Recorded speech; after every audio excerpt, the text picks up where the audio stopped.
Spring training has started, and we got a lot to get into. Pete Crow-Armstrong doing some Hollywood Pete stuff first game. Michael Busch is confirmed to be the first baseman unless something changes in camp. No Cody Bellinger and more, including Craig Counsellor's first game as the Cubs skipper. Welcome to Friendly Confines Weekly on the Cubs baseball channel. Make sure you guys like and subscribe. Give us a thumbs up. Let's get this thing started. Go Cubs.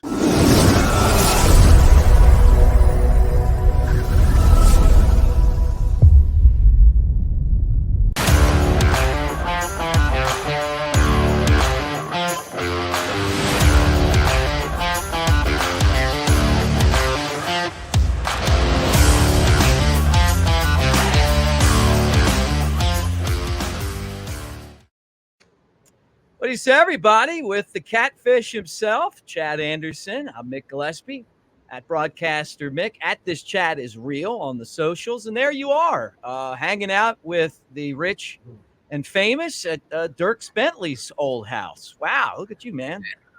Yeah. This is the side of the family that is able to do this kind of stuff, buy this kind of house. It's been a long day. Got to be honest, Mick. We're struggling through some allergies here, so if I don't sound right, all right, it's the early spring in Nashville that we're having. But no, it's good to be back, man. It was good to just have the Cubs playing baseball too. You know, pitchers and catchers reported last week. The team got there, and finally, it felt like, hey, we can move on from all the free agent signing crap. Like we finally got baseball. And that's what was so much fun, with the Cubs and the White Sox. It was a nice breath of fresh air, finally seeing the guys back on the diamond. Yeah, let's talk about it. Spring training has started. Cubs took care of the White Sox. Cubs looked like the Cubs, and the White Sox were wearing white hats, which honestly, I heard some people saying, hey, they look like ice cream men. I kind of liked it. I like it in spring training when you do something different with the uniform, but it was the same old Sox, just a different year. It was. I love, though, the Cubs, the bear, the You walking bear across the hat. Are you a fan of that one? I mean, I'm not going to get one. I did get a Cubs St. Patrick's Day hat. But you know what? When I watch those guys like playing and using those during practice, I do like them. They've grown on me a lot. Well, my favorite is it the 60s, like the 1969, the baby blue and the Cub bear face, that one.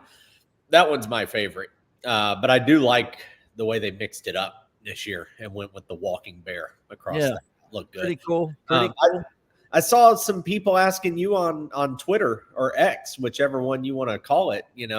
Why is the salad up top not baby blue like PCA here, man? Yeah, I guess the Smokies put out a tweet that if they got 5,000 likes, somebody was going to do that. I contributed to that. I tried. Yeah. And then Crawley, and the bleacher bums all got involved. The next thing you know, I guess the expectation is that I'm going to go with the same color hair as Pete Crow-Armstrong, which I'm not saying I won't do. I think that if I could tie it in with maybe, something with Pete Crow-Armstrong or doing something for a charity, that would be really fun. I don't know how I would look with the blue hair. But, I'm not opposed to it. I thought it was a lot of fun. We're at 5,300, Mick. Yeah, we got to get, we rolled right past the number, but I was shocked by that. But talking about the blue-haired guy himself, Carter Hawkins was on the marquee broadcast of Cubs baseball, and they asked him about Pete Crow's long hair, or blue hair, and I want to say long hair because he had the big league hair. Now he's just got the short blue, and he wasn't a fan of it, but he was a fan of what Hollywood Pete can do. And I'll tell you what, he showed you a glimpse of what I love about him in that spring training game. Got on base with a base hit, the quick hands, tried to bunt his first time up. And then he's got the quickest wrists that you're going to see. Ripped it in the right. And there was a play where he's at second base with 2 outs. There's a guy, I think it was Canario at third, and Hudson grounds out to a deep play at third base, and Pete Crow-Armstrong scored from second, and it wasn't even close. Yeah. That electricity, that ended up being the 8th run that the Cubs scored, and maybe they didn't need the 8th run, but I absolutely love the instincts that this guy has on the bases, the killer instinct. He saw an opportunity to take advantage of a play where the third baseman had to go very deep behind the bag, and even with a slow runner, make a throw, a one-hop throw, you're trained to throw it to first base. He took advantage and scored a run. He's going to do a lot of that in the major leagues. I saw him score from second base with the bases loaded on a ground out, and I've never seen that before. Yeah, he's got a little Javi Baez in him, Mm-hmm. And that's so cool to see. What I love, though, too, is you see a guy like PCA who's not taking the opening day job for granted. He's not saying, oh, yeah, I'm the big leaguer. I came up last year. I expect to be on the big league roster. He's playing as if he's fighting tooth and nail for every single inning played and potential inning played in Chicago this year instead of starting in Iowa. I still think he's going to start in Iowa, but when you look at that kind of hustle and the effort, and it's day one spring training, and you're right, Hudson grounds out. It's a deep play down the third baseline, back of the infield, long throw across, and PCA never stopped. And the play's right in front of him. So he's going from second to third. Play's right in front of him.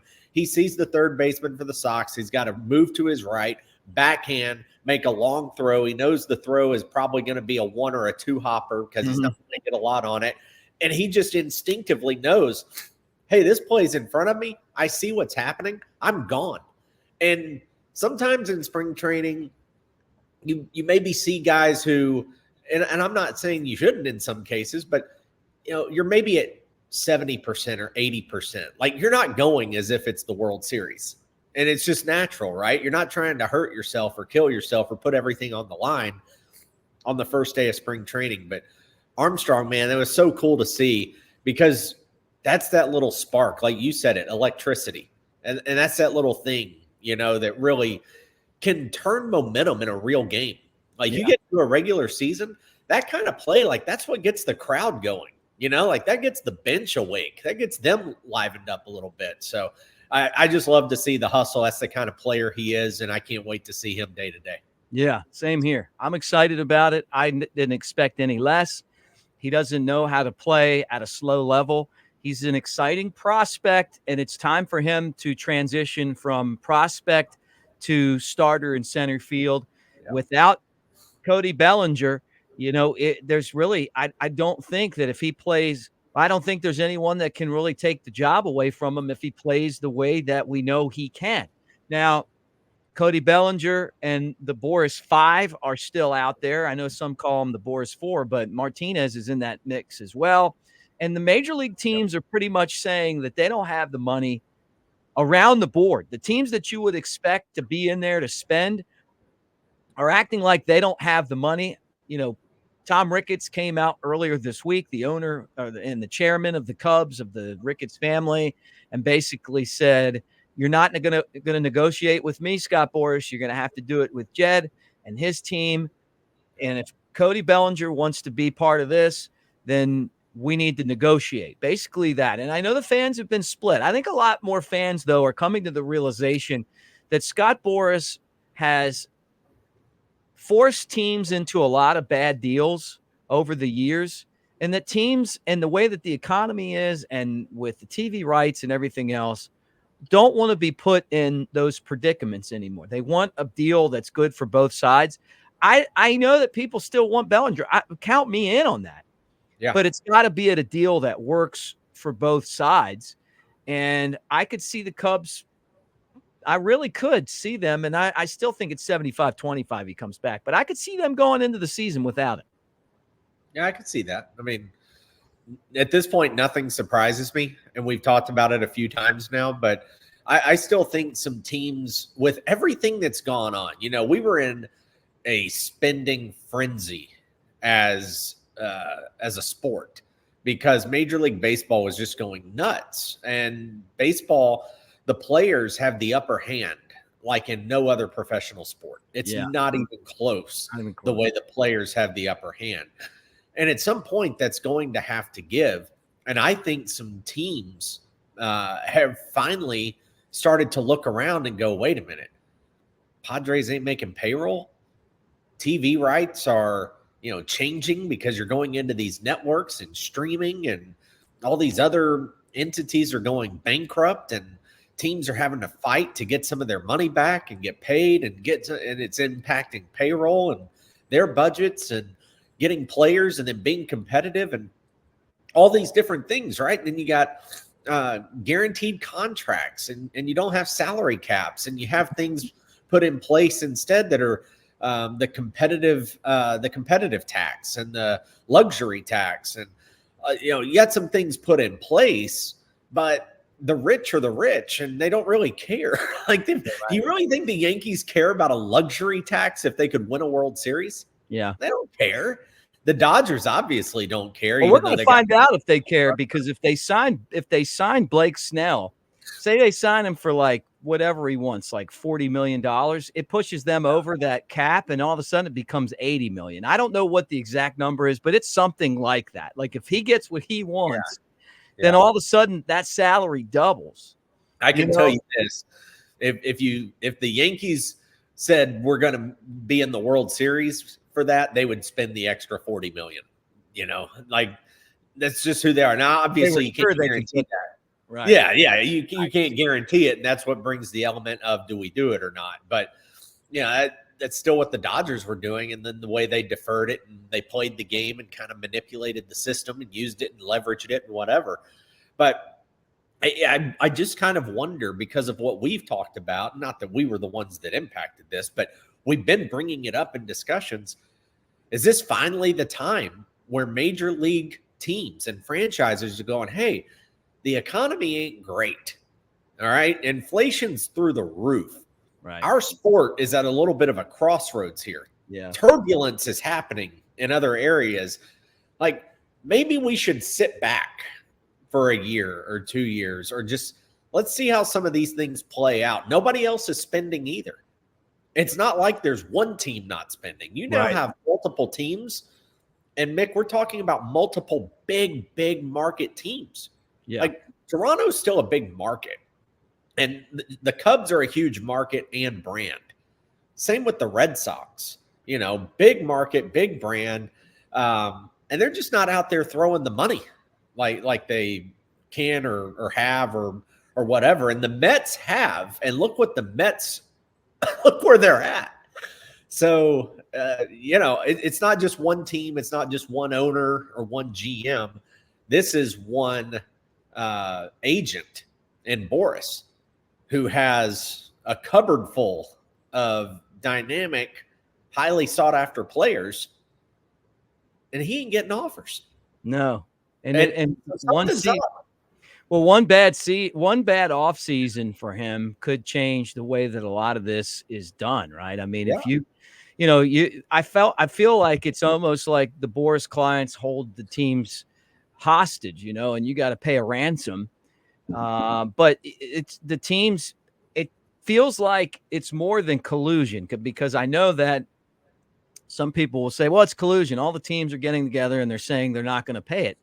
I don't think it's collusion. I think it's like you just said, interest rates, an uncertain economy, the strength of the dollar. I mean, there's a lot of other reasons out there. And another big one is the television revenue, which is drying up for certain markets. And that makes you a little bit worried about spending way too much on someone. No, it does. And I think a lot of teams are kind of sitting back, and I'm not kidding. Just look around. The Padres, they're the poster child. They literally couldn't make payroll. And the Mets have just spent so much money, and the fan base is upside down. Just because somebody's not willing to pay what you want doesn't mean that they are colluding or doing something that's illegal or unethical. Maybe they're just going, hey, you know what? Enough's enough.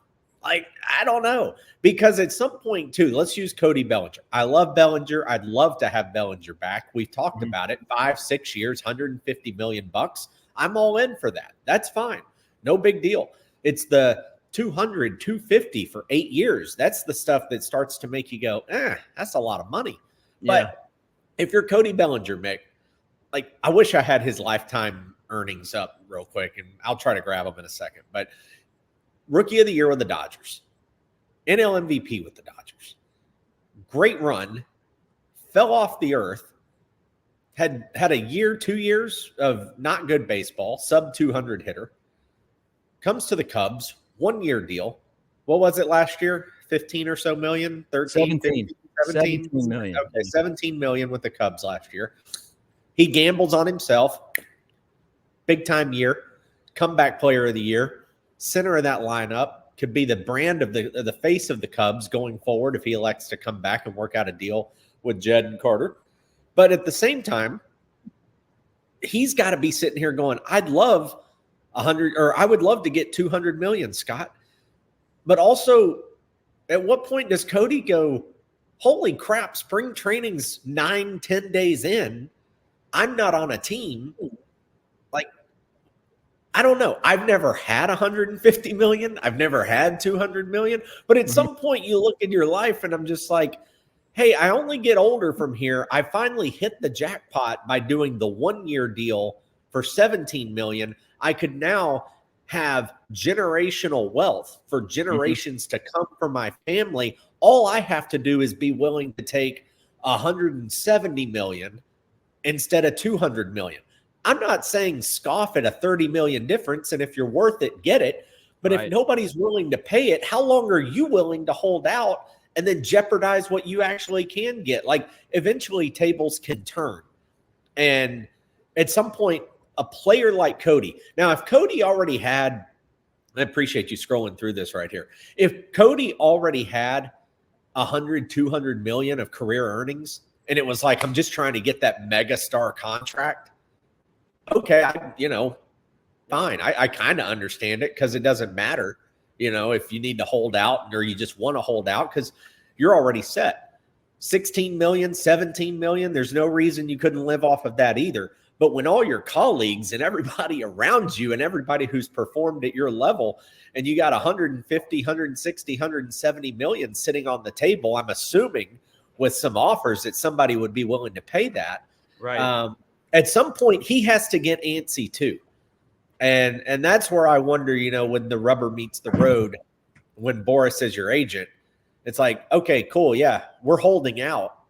But again, the longer the teams hold out and nobody signs or none of the other players under the Boras umbrella sign, it starts to get a little dimmer for you.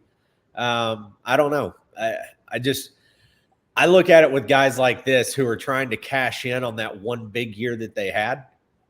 And it's like, he'll get his contract, but at what cost? Right. Well, I mean, last year he actually made more than he did the year before.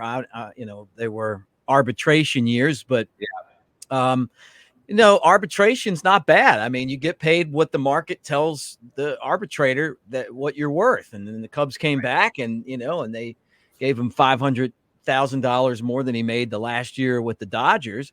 He was great last year and he deserves some security and he deserves a good deal. But at the same time, I wouldn't trust him for 7 or 8 years. I just wouldn't.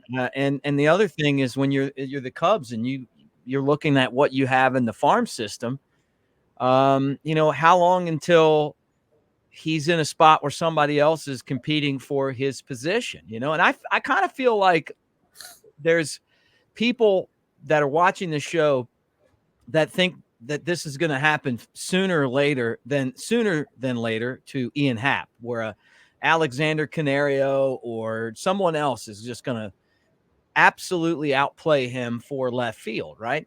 Yeah. You want that type of competition because it's only going to make everybody better. It's going to drive Happ to be better. Obviously it would drive Canario would have to just absolutely destroy him to get the job or, maybe an injury. But You wonder how long that would take for Bellinger to get passed by younger players. It eventually happens. Father Time's undefeated. So that's what the Cubs have to ask themselves. But it's not 7 or 8 years from now. You're probably talking 4 years from now, 3 years, 5 years at the most. I think Tom Ricketts has kind of said it, and Jed and Carter have said it too. Maybe not even directly, but have just implied it. Let's look at the reality here. Cubs are in a weak division. We've talked about that. This is a division the Cubs should be winning every single year. That you shouldn't hope that the Cubs are in contention for the Central. The way the Central is built, the Cubs and the Cardinals every year for the most part should be fighting it out for the National League Central. And they can do that with the young players that they have. I mean, last year it was only Cody Bellinger's bat that carried them. And my point on that is, yeah, love to have Bellinger back. Would absolutely love it. But look at some other teams. Like, look at the Atlanta Braves. Look at the Tampa Bay Rays. Like, their lineups are so young, and they're so full of guys that they brought up through their system. You've realized the Braves, like, let's look at them for a second. Austin Riley, Ronald Acuna, Ozzie Albies. I know I'm missing other guys, but those three stand out. Dansby Swanson was a Brave. Shortstop. Mentioned Acuna. Ozzie. And they've made some trades and they've made some signings here and there. But their core has been. They had Freeman and they let him go, but then they got Olsen, trade. But I know what you mean. You're saying they developed a lot of these guys and brought them up. Yep. And so the Cubs also are in a spot where, hey, they can just simply let guys play and develop, because we've mentioned this a bunch on this when we've been talking about free agents in this offseason. And where do you go? And Morel is trade bait. And what do you do with Mervis? And, oh, my God, they signed Michael Busch now. And, well, if you bring back Bellinger, what does that do for PCA? And then Tauchman's here. So what does PCA do? Ian Happ's got left field on lockdown. Seiya Suzuki had such a great end to last year that he's in right field. Like, you start running into a logjam, right? So, I mean, it could be, hey, the Central's up for grabs. We could win it with the guys we have. This isn't like we have to be 100-win franchise this year to make the playoffs. And then you get some guys with some confidence and get some players who play the game the right way and do it the way you expected when you developed them or drafted them. And then, hey, you either got a position for them or you've got trade bait for bigger names that are out there. So I think that is kind of the Cubs mentality. And I thought maybe it was a bluff for a while. But the deeper we've gotten into it, I really believe Ricketts, Jed, and Carter think that the Cubs can win the division with the roster that's in there right now. Well, that's why they went out and paid Craig Counsell. And you can already tell that Craig Counsell has a softer hand for the young players. Just the way that he handles them, the handling Morel. There was a great story in The Athletic where Wilson Contreras kind of alluded to dealing with David Ross, who didn't like him from the reports that I got, just wasn't a fan of Wilson Contreras, and he obviously signed with the Cardinals. And I think Rossi's just an old school baseball guy. I'm not even taking a shot at Rossi because I like him. I think that it was a good move to bring in Counsell, but I think that Rossi could come back one day, manage the right team, have like a veteran team that isn't trying to develop guys and lead them to a championship. That would not surprise me, but that's not where the Cubs are right now. But I'm going to tell you this, and you can take my word for it. He's got a lot of people that respect him in the organization. It's different than any other managerial change I've seen in my time with the Cubs. Two really good managers. Just the situation for Rossi wasn't the right situation. It's a much better situation for Counsell with the young talent. Now, with that said, I want to bring this up right now because you talked about it. And this is the projections for the Central. Now, if the Cubs sign Bellinger, that's going to probably equate to 3 more wins, and that would put them at a tie with the Cardinals, which is pretty funny, right? I mean, I guess that's what the war would be. But the Cardinals, according to Fangraphs, projected to win the division in a really tight race with the Brewers, which I don't think the Brewers are going to be in this. The Cubs, the Reds, and the Pirates. See it over there? You see where I'm saying? Like this was last, and this right here over here is this year. So are you taking over or under 80 wins this year for the Cubs? I'm going over. I think they're going to go over that. I do too. And I just believe in. I think that they changed the culture. You guys know I've talked about it before. I felt like there was, after the World Series, this elitist entitlement that had to get out of there. And I think that Jed and his front office have done a good job of that. I think that the trades that they made have brought in legitimate talent. I don't see the mega stars like Javi Baez and El Mago, right? Javi Baez and then Chris Bryant, KB. But at the same time, I see a lot of players who could potentially get to that point. And maybe the fact that it's going to be a little bit more difficult for them to get to that status, like Pete Crow-Armstrong, who's had to work the entire offseason to kind of put himself in position to have success after being a very successful player and looked like 22, I think, is good. Because we've seen what happened to KB and to El Mago, where they got to the big leagues, had success, and then weren't able to maintain it. So, but I think the Cubs are going to be fine. I mean, I guess maybe I'm crazy, but I still think they're going to sign Bellinger. Don't get me wrong. Now, I think that eventually Scott Boras is going to come to the table, and Bellinger's going to be like, "Look, man, I just want to go play baseball."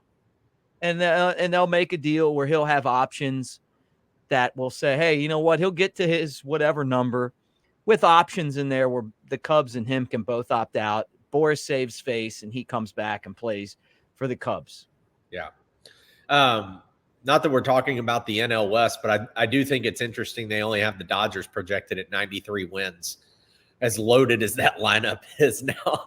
I mean, the Dodgers have spent money to where you would think they were going to win 200 games this year. I mean, they win 100 games a lot. They do. So do the Braves. What do they have the Braves at? If you scroll up, how about the Diamondbacks with all those moves? They've made their team a lot better. They only got them at 83. I think that the Diamondbacks will be better than that. They got the Braves at 97. Yeah. And the Braves have had wholesale changes to their roster since last year. I mean, they got rid of a lot of the fringe guys and replaced them with other guys. Jared Kelenic, they got him, who was kind of an underperforming mega prospect from the Mariners, and I bet you he'll do good in Atlanta. It's an exciting time of the year, just because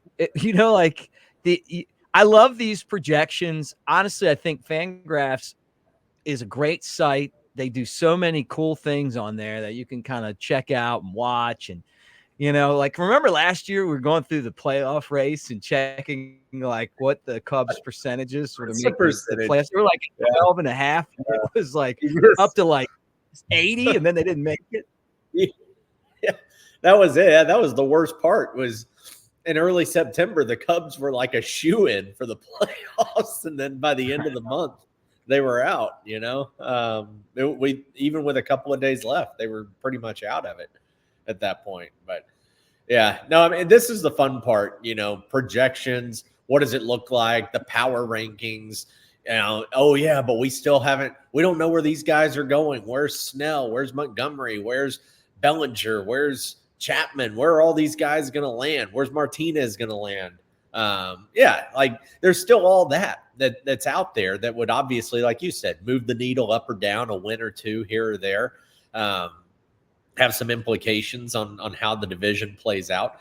But I do think it's funny. The National League Central is turning into the American League Central right here. I mean, if you look at that top to bottom, that's like the AL Central all over again. I mean, it's just a log jam of 5 teams. You're talking about the difference in first and fifth place being 6 games over the course of 162.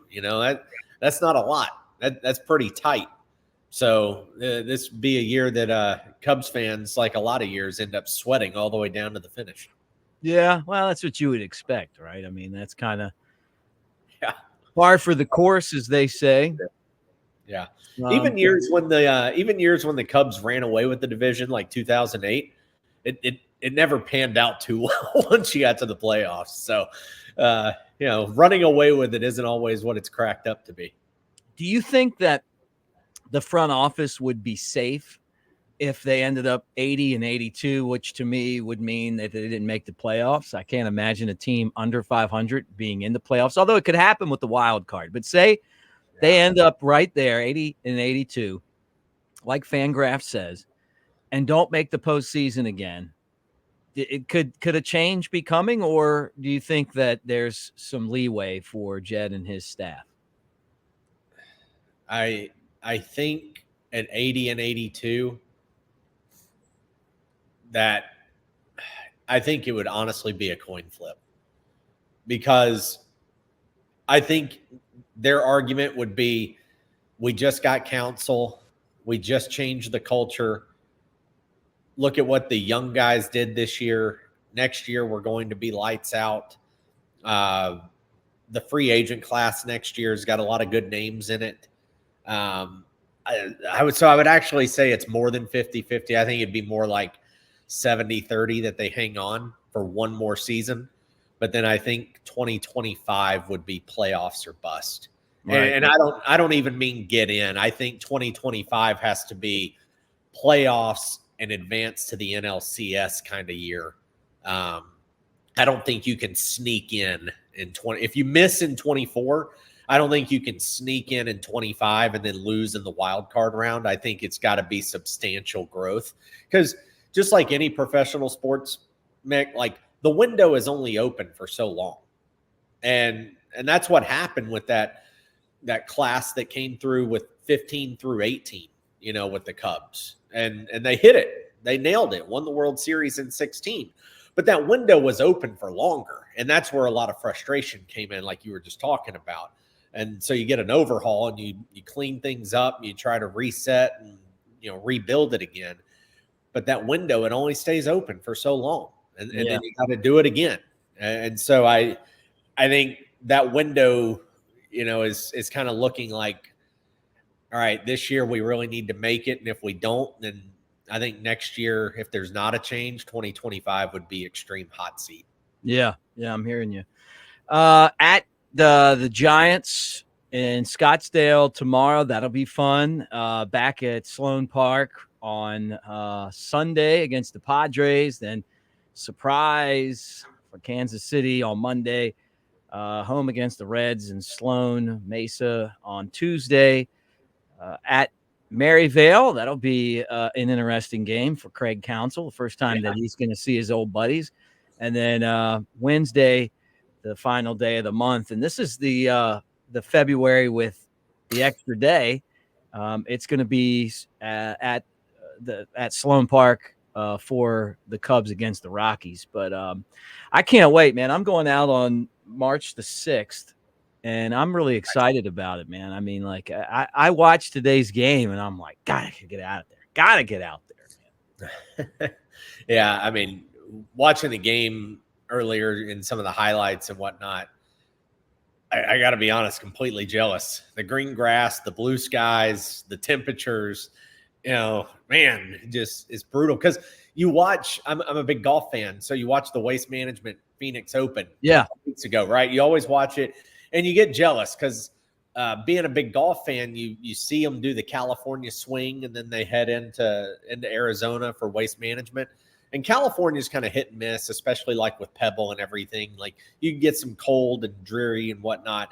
But Waste Management, you expect like the sunshine and whatnot. We didn't see it this year. If you watch golf, it was very like rainy and cold, which is unusual for Phoenix during that weekend. But when I saw today Sloan Park and how it looked, and the fans, and just the guys out there, and the Cubs come out and pop 6 in the first inning, and you see great performances. You see Morel hit the home run, like he said a statement, right? Like very first at bat, comes up, pops it to left center. PCA all over the place today, gets on base twice, creates a run on an infield ground ball. Like, it was just fun. And I tell you what, one thing we haven't talked about it was really cool to see. Also, even though it's spring training, it's game one. The Cubs as a unit had 12 strikeouts today against the White Sox. Yeah. So they tallied them up today. It was a good performance all the way around, offensively and defensively.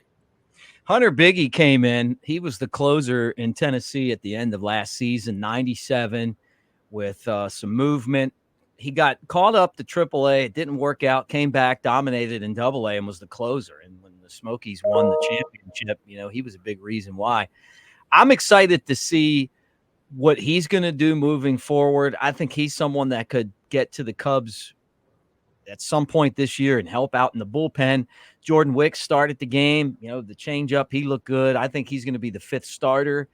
We'll find out. But, you talk about that. We had a video yesterday where I really broke down the potential number 5 starter, but I still had him as it's going to be his job. I mean, he came in at the end of last season and took care of business, but Drew Smiley could be in there. Caleb Killian pitched really well today, and I didn't have him as someone that I thought about for that job, but we kept talking about him and what is he going to do and da-da-da. He was part of the trade from San Francisco for Chris Bryant, and we thought he'd be a starter, and he hasn't. Hayden Wesneski, the same thing, and you're wondering, when are these guys going to click? Is that light bulb going to go on? Those are the type of competitions that you really want to have, where you just don't know. Yeah. Hey, if you're the Cubs, Mick, I mean, what do you like on that back end of the rotation? I mean, because do you go veteran or do you go somebody like Wesneski who's given one more chance? I feel like I don't know this. I get the vibe that he's kind of running out of chances, right? Because he didn't get off to a good start last year. Do you go with a veteran, but then you've got a third left-hander in the rotation? Like, I don't know. That fifth spot is so interesting. Then you got Assad, who still, did so well last year in that 5 spot, or just kind of being mixed into the rotation. I don't know. There's a lot of different options. It's definitely not nailed down. Just curious, you know these guys a lot, just who you kind of lean towards in these situations.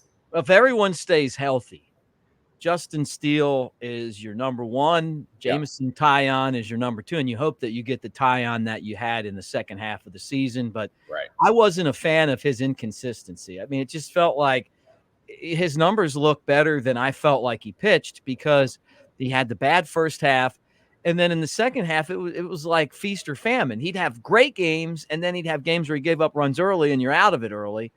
But at the same time, we did see that potentially he could be a really good top of the rotation pitcher. The guy that pitched against the Yankees at Yankee Stadium, you get that guy out there.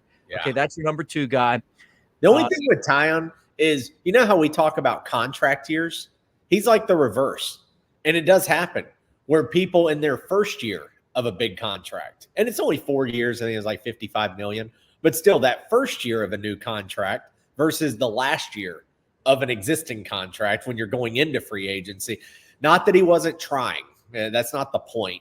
But it is something, we've kind of discussed here. So I'm with you. I really hope we see a bounce back in year 2. But anyway, keep going. Yeah, no, I'd say he's probably number 2. Yeah. Imanaga from Japan, a 30-year-old lefty with really good stuff, number 3. Then you got the professor, Kyle Hendricks, number 4. I'm very curious to see what his velocity is, how his shoulder progressed in the offseason after, having some issues with it and then coming back and doing his thing last year.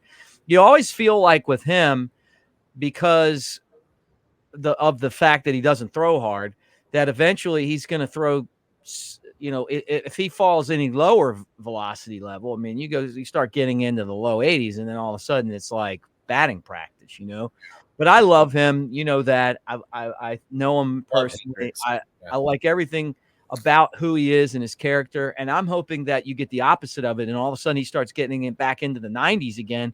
And if he does that with up here, he could be a guy that is fighting for the earned run average crown again in the major league. So he's 4, and then Wicks 5. I think Wicks earned that last year with the way that he pitched at the end of the season. Javier Assad is your perfect 6 guy, where if you need him in the bullpen, but then all of a sudden you get on that stretch where you're playing game after game and you don't want to, rag out your rotation. So you throw him in. Maybe you have a doubleheader. He's a great 6 guy. Drew Smiley, 7th. We saw the best of Drew Smiley last year. We saw the worst of Drew Smiley last year. Then he was solid in the bullpen. I know he wants to start, but I think he's going to be in the bullpen. But I'd say he's like 7th. And then, Wisniewski and Killian, those guys are kind of the next group. And then Ben Brown and Cade Horton. Brown could potentially be in the bullpen. Maybe he starts in AAA, but he's a guy that comes in. So they do have some options, and we've talked about on here, and I don't know if anyone's going to do it, that Trevor Bauer is actually out there. And I saw where Baltimore is actually kicking the tires, according to reports on Bauer. This is a former Cy Young Award winner. Can you imagine? Forget about all the other stuff. We've debated this on the channel.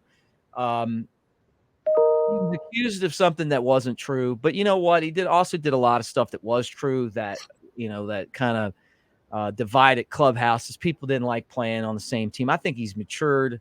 I think sometimes when you get knocked down and you get an opportunity to get back up, you grow up. Who knows? But I can tell you this. In life, there's people at work that you don't necessarily like, but they get the job done and they help your team a bit better. And he's a guy that's out there you could get for the league minimum. Can you imagine if you added him into the rotation? All of a sudden, you'd have a very deep pitching rotation. I would love it. I was trying to find – I saw something on Twitter the other day where someone – it was Papelbon. Papelbon, thank you. He said he'd pay the league minimum. He would pay it or something like that. He tried to make a deal with Major League – with the Red Sox, I believe, wasn't it? Yeah. He was basically like, hey, sign Trevor Bauer. If he doesn't work out, then I'll pay the league minimum for him or something like that. And that's my thing. I really don't get it, because as Bauer being just, thrown under the bus, dragged through the mud, you don't have to like the guy. But you do have to recognize that what he went through wasn't correct. Yeah. And so whether you like him or not, like, you can't penalize him for this thing that maybe people hoped it was true because they didn't like him or something. Yeah. I don't know. But to me, this is a cheap spend. And I really like, as fast as a lot of times teams and organizations, and I understand you don't want black eyes and you don't want negative publicity and you don't want all these things. But at the same time, this is an opportunity to also be the team of a second chance, right? Yeah. And it's really not even a second chance because he didn't do anything wrong the first time. Right. It's like, I don't get it. So we'll see. But I mean, I know there's different opinions about Bauer and whatnot, and everybody's got their right to them. But yeah, this is one that you're getting a good pitcher, a guy who can throw the ball and be a solid middle of the rotation kind of guy. And I'm just kind of curious to see. Mick, I'm also curious on your opinion of this. In the beginning of the year, teams will a lot of times go with 4-man rotations because you have a lot more off days kind of early on. And so you can stretch that out. Like, you can just go 4-man rotation, use your best 4 pitchers, because your off day is your 5th starter day. And so you're able to kind of capitalize on some of that. I've wondered, with the way Major League Baseball and the way teams try to protect arms now, and with the Cubs and as deep as the rotation is, do you almost look at when you've got, say, 6 guys, because you got Wicks, Smiley, and throw Assad in there. You'd have 7 guys. Like, do you ever think early in the season, for the stretch in August and September into October, maybe more starters and let them compete a little bit early on, and then save some innings and save some arms for later in the year? Or am I a complete idiot on that thought? No, it's funny that you bring that up, because I heard Carter Hawkins, who I'm actually going to talk about next, from his interview today on the Marquee broadcast. But he said that he and Jed talk about that. They've thought about a 6-man rotation. Imanaga coming from Japan. They use a 6-man rotation in Japan. But he said they're going to stick with a 5-man rotation. The days of a 4-man rotation are long gone. Can you imagine having 4 guys on one staff win 20 games? I mean, something that the Baltimore Orioles had in 1971, I believe it was, with Jim Palmer, Mike Cuellar, Pat Dobson, and McNally, Dave McNally. You had 4 guys won 20 games. Like, how insane is that? What did on the same team? What did Maddox, Glavine, Smoltz, and Avery win? That's like the only team with 4 that I could think of. You know, that's about it. I'm going to look that one up. But because they had like 15 or 16 or something, right? Or 15. You would think, right. They just pull that off, though, you know. But yeah, I mean, it's definitely one of those things that they think about. But right now, Carter said they're going to stick conventionally with 5-man. Now, I wouldn't be surprised if some of the stuff you're saying doesn't kind of happen, because one of the things I always liked about Theo was how smart they were by looking at the upcoming schedule, the matchups, and then kind of moving pitchers around a little bit to have better matchups. You know, like I'll never forget when they traded Scott Feldman, and he had this amazing season, and they just had to get the deal. They just kept kind of making it to where he was. They traded him.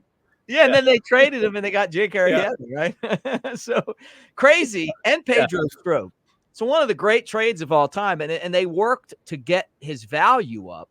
They did that by, you know, matching him up with favorable teams, you know. So I wouldn't be surprised if they did that. I think that that's definitely a possibility. Now, talking about Carter Hawkins, he was on there today on Marquee, and he basically said, as Matt Mervis was batting, that he expects that Michael Busch is going to be the first baseman, and that Matt Mervis still has an opportunity, but that they think that Michael Busch is going to be the everyday first baseman. I'll tell you what, they made the trade for him, but to hear that come out of his mouth, if I'm Matt Mervis, I'm playing like my shoes are on fire. Yeah, that or your house is for sale. that or you hire a good realtor. Yeah. But yeah, I mean, and you know, that also could be just as much of a shot towards Scott Boras and Cody Bellinger. Oh wow! And like, hey, you know, we're going Michael Busch here, guys, because we've got Talkman and then Pete Crow-Armstrong coming up in center. So great point.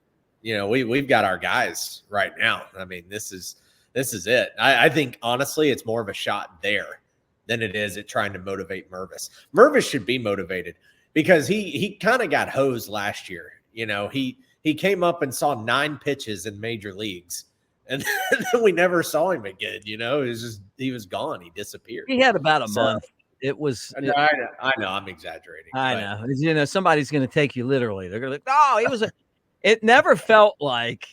It really never felt like it was a comfortable setting for any of the young players. I just didn't. And a lot of people on the channel in the comment section were aware of that. And the crazy thing about the people that watch the show and comment and are huge Cubs fans is how knowledgeable, and you get in the comment section, you know what I'm talking about, how knowledgeable people are. People were messaging me months before the trade and said the Cubs need to trade for Michael Busch, which is insane, right? I didn't even hear of him before. You're like, oh, no. They need Michael Busch. They got him, right? The other thing, and you're kind of talking about it right now, is the David Ross stuff. Like, people were really not happy about the way that he was managing the young players. And I feel like that's one of the reasons why the Cubs felt like they had to make a move, you know, and maybe Matt Mervis is one of the reasons why, but he's either got to figure it out, or I don't know what he's going to do. Well, he's just going to be the 4A player. You know, he's just going to be a 4A baseball player. He's going to be AAA for the rest of his life, unless another team just kind of notices him and wants to sign him or make a trade for him or something like that, or he's going to come up and be be the bench guy, or he's just going to be the one you call up and use as a replacement when somebody gets hurt. And then if he sparkles and shines, then, you trade one of them. And that's kind of what happens. That's the evolution of a guy in that position. But I feel for Mervis because there was so much hype around him, and I still think he's a good ball player. I don't think anything's changed there. Just got a short stint, didn't make the most of it. It could have gone better for him and for the Cubs. But that's a lot of times the nature of the beast. It's so much timing and taking advantage of the opportunity when it's presented. But that's tough because now the Cubs, you got to feel like if you're Mervis, you're basically third at best because you got Bush in front of you, who Carter Hawkins just said he's our guy. Right. And then you still got Cody Bellinger out there who could be signed. It's like, where do I go? There's literally no room for Matt Mervis right now. And that sucks because the Cubs also are missing out on exploiting his talent, meaning you show him off and then you trade him. But now there's no way to show him off. I think if you shop him, you're hoping somebody wants him and that you're saying, look at how good he can be if you take the chance on him. Right. I think looking back now, when he was a couple of years ago coming up through the minor league system, they probably should have slowed him down a little bit. He was having great success, Mervis, but just slow it down a little bit where maybe he would have gotten to AAA, instead of 2 years ago, last year, but then again, I mean, there was an opening at first base last year.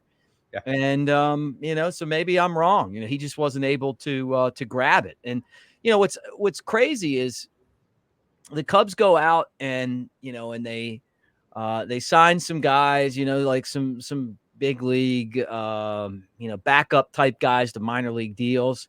But I'm excited about seeing these. I love watching these young guys go at it, man. I mean, I love except the problem is that you get worried that you're going to be stuck. Yeah.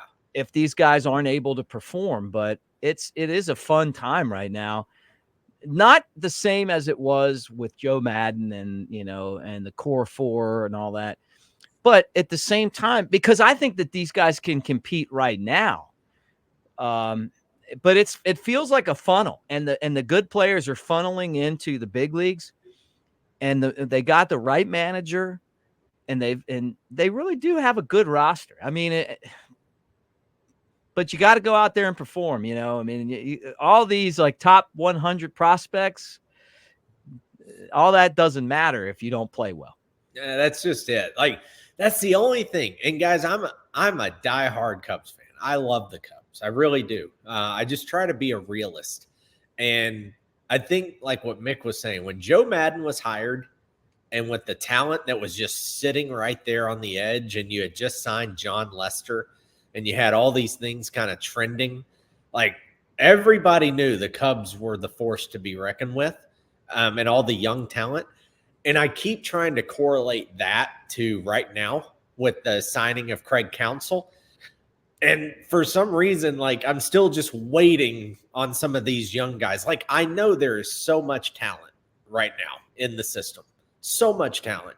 But like you were saying earlier, the Chris Bryants and the Javi Baez, and then already having Rizzo on the team and things like that. Like we're still waiting for a couple of those guys to just step up and take control and be at that level. And they got the guys who can do it. But you're still just kind of waiting to be like, who's the guy? Who's going to step up and just take it? And I think that's why a lot of people too are just, we keep saying his name, but are anxiously sitting here going, where's Cody? Cody could be that guy that kind of helps direct this team. And I think that's why a lot of people are anxiously wanting him. If he doesn't sign with the Cubs, where in the hell is he going? I don't know, man. Because I just don't know who's spending money. Like that's been the new narrative that's come out, is who's spending money. And I don't see it. Like just nobody right now. So I don't know. I really don't. I'm at a loss of words for this free agency stuff, man. Yeah. Well, I didn't even think about it. And you just brought that up, that maybe that was Carter Hawkins sending a message to Scott Boras. And, they asked him about Cody Bellinger, and he said, I get asked, he said he or Jed gets asked every day about it. Of course, we do shows on it all the time. Yeah, sure. No one knows, but it's a great insurance policy to have. Like, I'm laughing because I think about if I'm Michael Bush, you know those like dumb Sports Center commercials they used to have? Like, can you imagine Michael Bush walking through the clubhouse? He sees Carter. He's like, thanks for that word today, man. Appreciate it. You know, that vote of confidence or whatever. And Carter's like, oh, man, I had to say it for Boras. It's all right. And, and Bush is like, wait a minute. Wait a minute. So I'm not the guy? I'm not the guy? I'm not the guy yet? Wait. Yeah, I just – well, even if they sign Bellinger, I think Bellinger would be a split between center, first base, and DH. Yeah. We got a little taste of Morel over at third. I'm definitely – third base is a tough position. It really is. I tried to play it as a kid. I was always the third baseman. It's footwork. It's angles. It's being able to stand in there when a missile's coming at you. You almost have to have like cat-like reflexes, as people say. You know, my dad used to tell me that Brooks Robinson used a rubber ball up against a brick wall to learn how to make, the moves at third base. But nothing prepares you for a ball coming at you at about, at your knee, at about 115 miles an hour on a, right-hander pull, or then you got to charge in and get the ball on, like a bouncer that's in the grass and make a throw. And he's got to adjust the way that he throws. He's got so many things to do, but I'm excited to see over the course of time, can he do it? The problem is that when you only play 4 or 5 innings, it's hard to really get an idea if someone is going to be able to pull it off. And right now that's where he's at. But if he's got the athleticism to do it.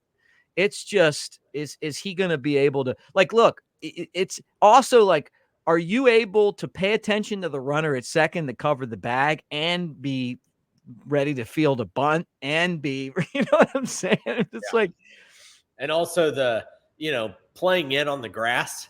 Yeah. It's the hot corner, man. Playing in on the grass. That's a different mentality than just backing up, playing normal position back behind third base. He says it's his favorite spot. He said it's his favorite spot. But, the 9-11 fielding percentage, I mean, that's only 20 games, but still. He kind of has that, it's not arrogance, that confidence. Like, he kind of has that about him, like he's not going to back down from anything. Morel's that guy that's going to look at any position and be like, I want the hardest one. Like, he just kind of has that mentality, or that, that swag maybe is the best word for it. Even though it didn't pan out the way he wanted it and the way we all wanted it last year. Still, I mean, he's that guy. He's like, give me the ball, put it in my hands. I want to make the play. I never thought Chris Bryant was a third baseman. I always thought they put him at third base because he could play it, but I felt like he was too big. I knew that eventually he was taking a chance on getting hurt just because the bending down and, and the motions over there. I don't know that that's why he got injured, but I would have put him in left field. I think he would have produced. I know, and I was told by scouts, they said the value is the fact that the guy could play third base, because it is hard to find someone who could play third base every day. To me, I thought Javi Baez would have been a prototypical third baseman. I know he likes playing short and he doesn't like playing third, but to me, I just looked at his build, like if you could have turned him into that guy. But I'm going to tell you, man, and this might be surprising, Aramis Ramirez is probably the best Cubs third baseman that has been around in a long time. And I'm trying to think of like who I would put in that category with him. Obviously Ron Santo was before my time, but in my time, I liked him, man. I mean, like he was good at it and hit for power. I mean, who else even played it? I'm thinking, remember Bill Miller? Yeah. Like he had a year or two. Yeah. Steve Buechele. Yeah. I do. Kevin Horry. I mean, I'm digging here. You are going back. I'm really trying to dig here on some of these guys. Like, I mean, Luis Valbuena, he played second. I think he played third a little bit too. I'm like reaching for third base. Well, they traded for him, and it was Ramirez locked it down, man. Well, yeah, Ramirez was part of the trade in 2003 with Kenny Lofton. There's Steve Buechele. I see him on there. You like Steve Buechele. Dave Kingman. I was like a little kid back then. Yeah, that's an old one there. Ron Stay. Yeah. Josh Donaldson. Now he didn't. You know, that trade between the Cubs, I'll never forget. I was actually leaving Atlanta. Todd Zeal. Todd Zeal. That's a good one. I was leaving Atlanta on the way home. Oh, Gary Gaetti, throw that one in there. Oh, yeah. And his best days were, though, when he was with the Twins. Anyway, keep going. Yeah, for sure. Yeah, he was on the backside of the career with the Cubs. Gaetti was so old with the Cubs that he got grandfathered in where he could wear a batting helmet that didn't have the ear flap. That's what you would have worn. But I remember that trade that got Ramirez and Lofton because the Cubs sent over it was Bobby Hill, I want to say. And I know they sent over Jose Hernandez. And like Jose Hernandez set the strikeout record every year before striking out was cool. Like he said it like all the time. Now you strike out 200 times. Nobody cares. It's like, yeah, who cares? I mean, whatever. You still hit home runs. Back then, he struck out all the time. And I just remember thinking like, man, what were the Pirates like? Somebody had some pictures of somebody or something. Like, I don't know, because how do you pull that off? But yeah, Ramirez, God, that was such a great get, to have him in the lineup every single day. All right. I don't really know Jordan Bastion that much. I mean, I know him, but it's not like some of the other guys where I've gone out and had beers with him, but I have a lot of respect for him. He's the beat writer for MLB.com. Here's his list of top 5 Cubs third basemen. All right, Ron Santo, which we knew Ronnie would be number 1. Gotta have that. Number 2 is Mad's in here. Pull it up here. Where are we at? Did I pass number 2? Yeah, I did. Scroll back up. Yeah, number 2. Said Hack. Stan Hack. Yeah. All right. Yeah, Stan Hack, Hall of Famer. Number 3 says it's KB, Chris Bryant. Yeah. Yep. Number 4, Aramis Ramirez. How about playing from 2003 to 2011? And then number 5 is Harry Steinfeld, which was back when you were a kid. He was part of those World Series teams. 07 and 08. Where's the video of those? Those the 1906 team. That was Merkel's boner, I think is what they call it, right? Yeah. True story. Merkel's boner. True story. Made a mistake. They called him out for not touching second. That's right. That's great. Those are fun. Those are great memories right there. All right. Well, that was fun, dude. Let's wrap it up with people knowing a little bit about you, man, and ChadwickAnderson.com. Yeah, let's do it. This one's brought to you tonight by Zyrtec. So it's been a rough week with the allergies, man. Thanks for everybody for hanging in there with me for the last hour. ChadwickAnderson.com, so you can check it out. It tells you all about me, the mortgage history, things we can do that I can do. If you scan the QR code, let me know that you're interested in looking at a loan or a mortgage, refinance, purchase, whatever the case may be. We'll hook you up with a free appraisal and a lender credit at closing to help with your closing costs. Basically, story-wise, we've been helping a lot of families, already 20 or so families through just the first 50-ish, 55-ish days of 2024.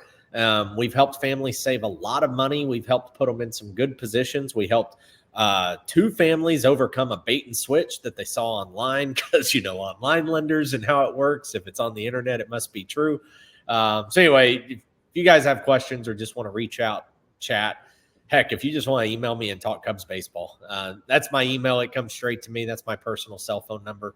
Reach out. Would love to hear from you. And thanks for having me on this show each and every week. All right. That's it. Friendly Confines also brought to you by the Tennessee Smokies team store, smokiesbaseball.com/store. with the season starting, you're going to need a new set of gear, and they have it there for you. Cubs gear, Smokies gear, celebrating their first championship in 45 years. So, and the 25th anniversary of their stadium, which, by the way, is the last year of the stadium. So you can get some really cool stuff at smokiesbaseball.com. All right, guys, that does it. Thanks for hanging out, and we will talk to you again tomorrow unless something breaks. Maybe Bellinger signs, and we're back on talking about it. Thanks for hanging out with us. Like and subscribe. Give us a thumbs up if you're a big Cubs fan. Go Cubs.